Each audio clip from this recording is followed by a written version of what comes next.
ഒരു ഡൗട്ട് ഉണ്ട്. നമ്മൾ ഈ യോഗ മ്യൂസിക് ഇട്ടിട്ട് ചെയ്യുമ്പോൾ നല്ലതാണോ? ഒരു വൈദ്യുതി കിട്ടുമല്ലോ, മ്യൂസിക് ഇട്ട് ചെയ്യുന്നത് നല്ലതാണോ? ഒരുപാട് പേർക്ക് ഉണ്ടാകുന്ന ഡൗട്ടാണ് തോന്നുന്നത്, യോഗ മ്യൂസിക് വെച്ച് ചെയ്യാമോ, മ്യൂസിക് വെച്ച് ചെയ്താൽ കുറച്ചും കൂടി വൈബ് ഉണ്ടാവില്ലേ? യോഗ മ്യൂസിക് വെച്ച് ചെയ്യാം, പക്ഷെ അതൊരിക്കലും ഒരു ബെസ്റ്റ് ആണെന്ന് ഞാൻ പറയില്ല. അതിന് കാരണമുണ്ട്, പറയാം. യുജ്യതേ അനേന ഇത് യോഗ. യോഗ എന്ന് പറയുമ്പോൾ ബോഡി മാത്രമല്ല, ബോഡി, ബ്രീത്ത് ആൻഡ് മൈൻഡ് ഇവ തമ്മിലുള്ള ഒരു കണക്ഷനാണ്, അല്ലെങ്കിൽ യൂണിയൻ ആണ്. നമ്മളിത് മ്യൂസിക് വെച്ച് ചെയ്യുമ്പോൾ നമ്മുടെ ശ്രദ്ധ മ്യൂസിക്കിലേക്ക് പോകും.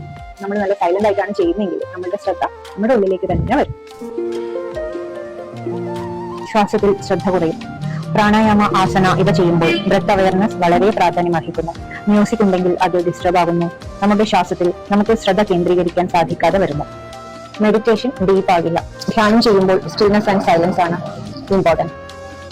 മ്യൂസിക് മൈൻഡ് കാമാക്കും, പക്ഷേ ഡീപ്പ് മെഡിറ്റേഷനിലേക്ക് പോകുമ്പോൾ സൈലൻസ് ആണ് ഏറ്റവും അനുയോജ്യം.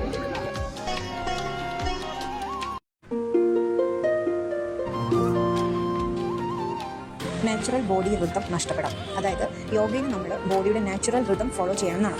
നമ്മൾ മ്യൂസിക് വെച്ച് യോഗ ചെയ്യുമ്പോൾ അത് മ്യൂസിക് റിതമായിട്ട് മാറുകയും നമ്മുടെ ബോഡിയുടെ നാച്ചുറൽ റിതം നഷ്ടപ്പെടുകയും ചെയ്യുന്നു. എപ്പോഴൊക്കെ നമുക്ക് യോഗ മ്യൂസിക് ഇട്ട് ചെയ്യാം? ഒന്ന് ബിഗിനേഴ്സ് ലെവലിൽ തുടക്കക്കാർക്ക് ചെറിയൊരു മ്യൂസിക് ഒക്കെ പ്ലേ ചെയ്ത് കൊടുത്താൽ അവരുടെ ഒരു സ്ട്രെസ് ഒക്കെ മാറാൻ വേണ്ടിയിട്ട് ഇത് സഹായിക്കും.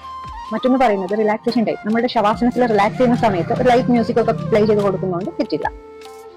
എന്നിരുന്നാലും യോഗയുടെ യഥാർത്ഥ സ്ട്രെങ്ത് അല്ലെങ്കിൽ യോഗയുടെ യഥാർത്ഥ സംഗീതം എന്ന് പറയുന്നത് അത് പുറത്തു നിന്നുള്ള സൗണ്ട് അല്ല, പുറത്തു നിന്നുള്ള ശബ്ദമൊന്നുമല്ല. അത് നമ്മുടെ ഉള്ളിലെ നമ്മുടെ ശ്വാസത്തിന്റെ താളമാണ്.